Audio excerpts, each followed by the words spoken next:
Knowing this near universal pattern helps to assess new brands and existing ones. What don't marketers know? Quite a lot. Marketers, I actually live in an anything goes world where the latest fashion or fad drives an awful lot of practice. Segmentation is the recognition you can't serve everyone with equal satisfaction. This is Zach Ansberry Show. Welcome. On today's podcast clip, we have Professor Jackie Eastman of Florida Gulf Coast University, United States. Oh, well, thank you so much for including me on your podcast series. Given the people you've had on your series, I feel honored and grateful to be included in that group. I'm the Alico Chair and Eminent Scholar of Marketing at Florida Gulf Coast. This is my third year working at Florida Gulf Coast, and I have absolutely loved living in Florida. And, well, I guess we'll start off with your questions. Yeah, no, sounds good. So, I mean, you're at Florida now at the moment, but you've been to many different universities. But I always like to, find out what drew you to marketing, or was it academia that just happened to be marketing, or did you grow up thinking you were always going to be like an accountant or something like that? And you're like, suddenly, I don't know, went to uni and found myself here. Well, I think I always knew I wanted to do something in business. My dad got his PhD in organic chemistry, and then he worked his way up. He stayed in industry, was vice president of research, then went up into the executive ranks, and he oversaw sales and marketing. And so he sort of worked in the agricultural business end of it. He worked for O.M. Scott's and Company. And so I would hear all these stories at dinner time about business. And so I knew pretty young that I wanted to go into business. And then my first job, I worked as a cashier at a children's clothing store, Youthland in Columbus, Ohio. And I just had a fantastic experience. It was a family-owned business. It was been around for a long time. It was one of those businesses where you went as a kid to get your clothes and to get fitted for your first little suit. And then you got, grew up, had kids, and you brought your kids in. And so it really was just a wonderful experience. So pretty much I knew from high school I was going to work in marketing. And where we lived was very close to Ohio State. And so we would go to the events at Ohio State. My parents, we would go to the basketball games from when I was young. And so I knew I wanted to go to Ohio State, and I knew I wanted to major in marketing. So Ohio State was the only place I applied to. And from the beginning, I was a marketing major. Wow. I wonder, so how old were you when you had that first job as a cashier at the children's clothing store? I was probably 16, almost 17. Yeah. Did you find that, because you were probably at high school at the time, and so you had this casual sort of job, I'm guessing weekends and after school, did you find that helped shape your work ethic at all? Yes, I had, my very first boss was fantastic. Yeah. That very organized, very hard worker, but she was one of those people that I remember when I would go to work, my goal every day was to make her laugh because she was very serious. And so, but she set such a great example to me of a woman in a leadership position. Yeah. And so. Yeah, absolutely. And so I think, particularly when you're early in your career, those first bosses, a good boss anytime in your career just makes a world's difference. Yeah, absolutely. And I think it's something that a lot of the undergrads potentially who are listening, or, they are balancing doing their undergraduate degrees and working casual or part-time, or at our university, we have a big online presence as well. And they tend to be mature age students who, have families at time, and they're kind of doing these modules and stuff like that in their own spare time. So, yeah, I'm just trying to see whether you thought that was your ability to coordinate and manage your time really set you up in the future. Yeah, I think that's kind of where I was coming from. Yeah, because I would get off of school at 2:45 and then I'd work from 3:30 to 9. Yeah. And so that, when the days I worked, and then I'd work over the weekend. So yeah, it really taught me time management, and it really helped me be more organized.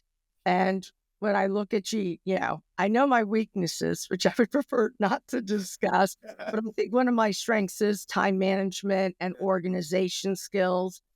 And I really developed those in high school. And that sort of has helped me throughout my journey in life. Yeah, no, I agree. I have something very, very similar where, I did like night shift and stocking shelves and stuff like that. Sometimes, till midnight, 1 o'clock in the morning, and then waking up at 6, 7 o'clock in the morning to go to school the next day. At the time, you really struggle, but I think that's why I had the ability later on in life to work those long hours and not become as fatigued, or not to become, grumpy or something like that. So I don't know. I'm a big, big believer in sort of working hard younger to set yourself up for a bit of it. So you lived near Ohio State, and you said you attended basketball games, and American colleges and sports they're synonymous with each other, right? It's, I think, because then I did my graduate work at Florida State. And so, there at the time, that was when, Deion Sanders was a player now he's coach at Colorado, that they had, really the Bobby Bowden years, in football, the Mike Martin years in baseball. So, it is that a lot of times that's sort of the center of student life. Yeah. And at Florida Gulf Coast, that, our university, and this is one of the really cool things about being here, we're only in our 26th year. Okay. And so we don't have an American football team, but what we do have is fantastic basketball. And so how Florida Gulf Coast got on the map was that early on, they made it to, there's a big tournament, the NCAA March Madness. And part of the joy of March Madness is it starts with 64 teams. So yes, you have these powerhouse teams that go every year, but every year there's these surprise teams that nobody had ever heard of. Yeah. And so one year it was Florida Gulf Coast. And so that really, people, that's how they know the school, that, Dunk City, or, the 3-point play. And so, the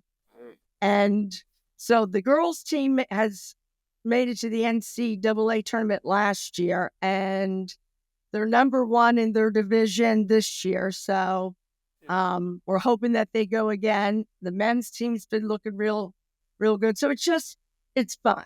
That it's just a great sort of building of community. And that's, I think that's what makes sports so special, is that, yes, it's wonderful when your team wins, but building that sense of community that, people may have different, political views or different attitudes about things, but sports really is a nice way of bringing people together. Yeah, absolutely. And I think as, a non-American academic, it's something I've always been quite envious of what you guys do. You build really strong communities around sporting teams. Like, you have places to go, people to see, things to people to hang out with. Especially when, we're seeing a big influx of international students. It's a way for them to join something that's friendly and social. And yeah, I kind of hope that, the next 20 years or 30 years, if my career goes that long, that we see something like that. We have uni sports, but it's like the local teams competing at netball, and it's their parents watching probably. It's not big. I'd love something quite bigger. I think it'd be amazing. You need to come to the U.S. to visit. I would love to. And then come during the winter. Well, I guess your summer, our winter, which our winter in Southwest Florida would probably be like your summer. And I'll take you to a basketball game. They have the pep band playing. And since I'm the mother of a bassoonist that, when they play, I'm like cheering for the band. Yeah. I'm like, we purposely always get seats very close to the band so we can hear the band.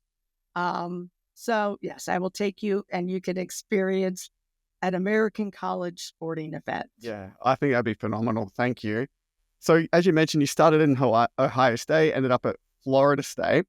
That's pretty common, right, for people to move around states for education purposes in America? Well, what happened with me is that my first job from Ohio State is I worked for a May company in retail because I had this phenomenal experience at high school. And so I thought, I want to work retail. Well, it's a lot different being a cashier at high school at a retailer and working in retail management. And I had sort of a fabulous experience in high school. And then when I post-college, I realized, I do not want to do this. I do not fit. But of course, I had signed an apartment for a year. So it's like, I'm doing this for a year. And I always sort of say, if you don't know what you want to be when you grow up, try retail, because you do so many different things that you can sort of figure out what do you like doing and what do you hate doing, because retailing, you're doing a little bit of everything. So from there, my parents had retired and they were living in Florida. So I thought, okay, I'll try to get a job in Florida. And so I interviewed with Cardinal Lodging Group that was based in Columbus, Ohio, but they had a division in Florida in their lodging management company. And so I did that for 2 years. And I realized the parts of that job that I liked the best was I liked doing research type projects and I liked doing training. And so I was in Tallahassee because I traveled a lot with that job. And I thought, I'm going to go to Florida State. And I fell in love with that campus. And I thought, I'm going to ask them about their MBA. Yeah. And they go, you've missed the deadline to apply for the MBA, but we have this joint MBA PhD program where you take a year of MBA classes, but you never actually get an MBA degree. And then you take enough MBA classes so you have enough graduate hours to go into the PhD program. Oh. So, and that deadline was coming up. And so I thought, okay, I'm going to apply for that and see what's going to happen. And so I applied for that, and I got into that. And I remember I was on a business trip when I found that I got into that. And I was driving home. I had a long drive, and I thought, should I quit this job and go to, grad school? And I remember I was just, praying, okay, dear God, please tell me what I'm supposed to do. So I got home, and again, I'm old, so this is in the days of answering machines. And at the time I was praying, there was a phone call on my answering machine that I heard when I got home at that exact same time from a coworker saying the company just filed for bankruptcy. So I thought, okay, I'm taking that as a sign. So I went to Florida State, and I met my husband there. Again, he was not in marketing. He was in teaching insurance at the time. And, we loved Tallahassee.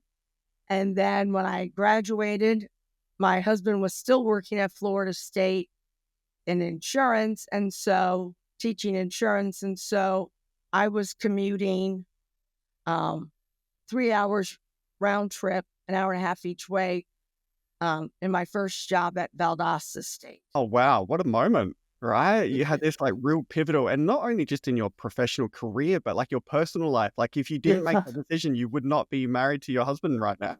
Nope, I never would have, Wow. I'd like to think I would have met him some way, Yeah, but hopefully somewhere else, that right? sort of made it easier. Absolutely. And that kind of explains that sort of gap, because I was like wondering whether you had like an honors or a master's program in between it, but it was like this hybrid beginning with an MBA Yeah. sort of approach, which I hadn't heard before. I think that's kind of quite novel. Is that common still, or? I don't think so. Most people typically go and get their full MBA, get the MBA degree, and then go on and then get if they go on to get a PhD degree. That I think that was sort of a rare type of program where it was like a quasi MBA type situation, Oh, it was which was supposed to kind be. of You were funny because after about a year or so at Valdosta, I was an MBA director, but I technically did not have my MBA. I was able to do it. Yeah, you're sort of gone. So you became, after you finished your PhD, did you move straight away into a professor of marketing role at Valdosta State? Yeah, Valdosta. Yep. Okay. Is that in Florida as well? That's in South Georgia. Okay. For those of us who are geographically challenged, where are they, close to each other, or? It was 75 miles apart. Okay, so driving distance? Yeah, it was about an hour and a half each way. And you did that trip, or did you stay there for a few days and then come back? The first year I had an apartment, and then I realized that now I just have 2 places to clean. So I said, no, I'm not, because they had a lot of non-traditional students. And then they also had a thing that if you taught more than one section of a course, that, one of the sections would be at night. And so then what I started to do is I would stay in a hotel.